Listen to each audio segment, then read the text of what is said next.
Nestes últimos dias no Brasil, o arroz é o assunto do momento. O arroz, que é um alimento do cotidiano de boa parte dos brasileiros. Mas é interessante destacar que o arroz não ocupa um lugar tão importante desde sempre aqui no Brasil. A mandioca, sobretudo a farinha de mandioca, foi durante muito tempo a combinação mais aceita com feijão. Seja só jogado sobre o feijão cozido, ou como tutu de feijão, ou feijão tropeiro. Farinha de mandioca com carne seca, pão de farinha de mandioca em alguns lugares, em outro, como em Minas, por exemplo, que preferia-se a farinha de milho usada no angu, nas broas, numa época em que o arroz ocupava o final da fila na lista de alimentos de consumo frequente. Câmara Cascudo, em História da Alimentação no Brasil, nos informa que o arroz, durante muito tempo, não foi considerado indispensável para os trabalhadores e que era até mais comum na mesa de pessoas de posses, não era um alimento popular. Ele aponta a chegada do arroz ao Brasil entre os anos de 1570 e 1587 e que os índios tupis chamavam de milho d'água. Segundo ainda a Câmara Cascudo, foi a partir do século XVIII que o arroz passou a ser amplamente difundido e divulgado, e iniciando-se assim um cultivo, um incentivo a um cultivo em maior escala. Foi quando, em 1781, Dona Maria I proibiu a importação do arroz para valorizar a produção nacional, considerada suficiente para atender o consumo interno. Então, os brasileiros foram adotando aos poucos o arroz em seu cotidiano, o hábito de consumi-lo. E hoje, o arroz é sim um importante alimento cultural no Brasil, sobretudo quando combinado com feijão. Como nos diz Carlos Doria, a combinação arroz com feijão é o prato mais tipicamente nacional ainda hoje. Esse aspecto é muito interessante porque antes de pensar no valor nutritivo de um alimento, pelo menos para a maioria dos brasileiros e brasileiras, a escolha se dá pelo hábito de consumo, que tem raiz na família, no que nós comíamos desde a infância. Tanto é assim que o impacto do aumento no preço do arroz tem movimentado a sociedade e a vida das famílias. Se o sentido cultural do arroz não ocupasse hoje um lugar especial, a alta do preço não teria assim tanta importância. E claro, tem o valor nutritivo, certamente. Nutricionistas já apontam há muito tempo a importância da combinação do arroz e do feijão, principalmente se for arroz integral.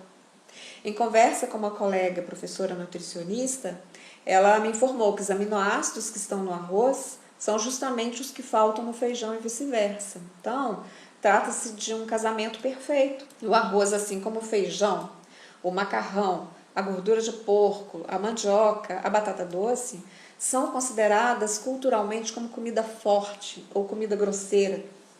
Essas duas referências eu identifiquei em pesquisas em Minas Gerais, na área rural, e no Paraná, na área urbana, com famílias de baixa renda.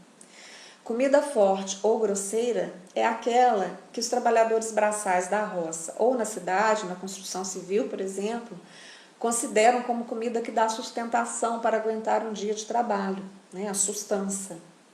Pensemos na marmita dos trabalhadores, que durante anos e anos vem sendo assim. Nessas pesquisas em Minas Gerais e Paraná, vi que a mandioca é consumida inclusive com arroz e feijão. Ela não substitui o arroz no hábito alimentar, ela é consumida junto. A lógica de consumo para as famílias trabalhadoras é muitas vezes muito diferente da lógica nutricional, é o determinante cultural, o peso cultural que se sobrepõe ao nutricional. As últimas pesquisas de orçamentos familiares, as POFs, a de 2008, 2009 e a de 2017, 2018, apontam um aumento do consumo de alimentos ultraprocessados. E na POF de 2008 e 2009, a redução do consumo de arroz foi identificada nos estratos mais altos de renda, ou seja, nas famílias mais ricas, nas famílias que detêm uma renda maior. Nas famílias de estratos de renda mais baixas, os alimentos mais consumidos continuam sendo o café, o arroz e o feijão.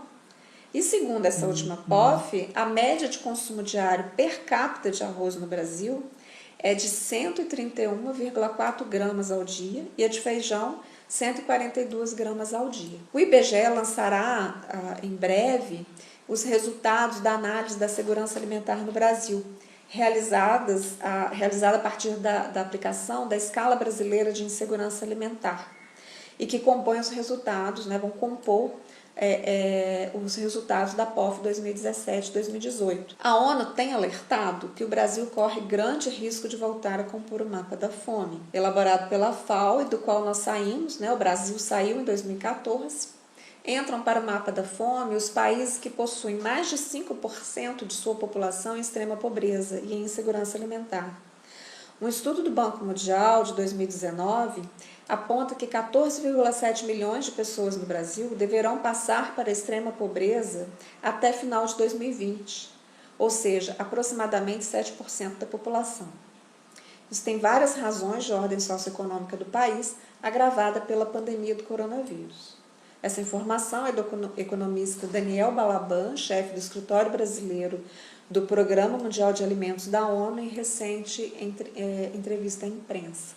É sempre importante lembrar que o Brasil possuía o Conselho Nacional de Segurança Alimentar e Nutricional, que assessorava diretamente a Presidência da República nas políticas de combate à fome e insegurança alimentar, o CONSEA, e que foi extinto pelo atual Presidente da República em início de 2019, como uma das principais medidas após assumir o comando do país. A sugestão dada por um empresário brasileiro do ramo de supermercado para que os brasileiros trocassem o arroz pelo macarrão enquanto a crise do arroz durar não é tão simples de se resolver, sobretudo do ponto de vista simbólico e cultural.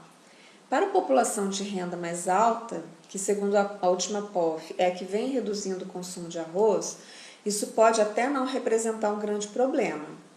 Talvez também não seja para as pessoas de origem italiana no Brasil, habituadas ao consumo diário, né, quase diário de massas. Já para a população de baixa renda, que tem no arroz e feijão a comida básica do cotidiano, passar a almoçar macarrão e feijão todos os dias exigirá uma nova adaptação do paladar.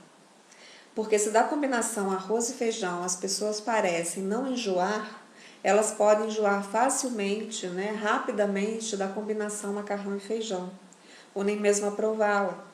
E há o risco ainda de reduzir o consumo de feijão e consumir apenas a macarronada, né, com algum molho de tomate. O paladar não é algo que pode ser imposto, muito menos de uma hora para outra. É um aprendizado social. Ele envolve uma série de aspectos que estão relacionados à comida afetiva, inclusive.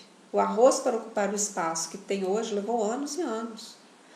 Além disso, é importante lembrar do quanto o arroz permite combinações saborosas e econômicas, em que é possível usar as sobras, por exemplo. Essas possibilidades de uso do arroz hoje são muito importantes para boa parte dos trabalhadores e trabalhadoras brasileiras com dificuldades financeiras e que estão vendo seu poder de compra reduzir. E a pandemia por Covid-19 só agravou a situação.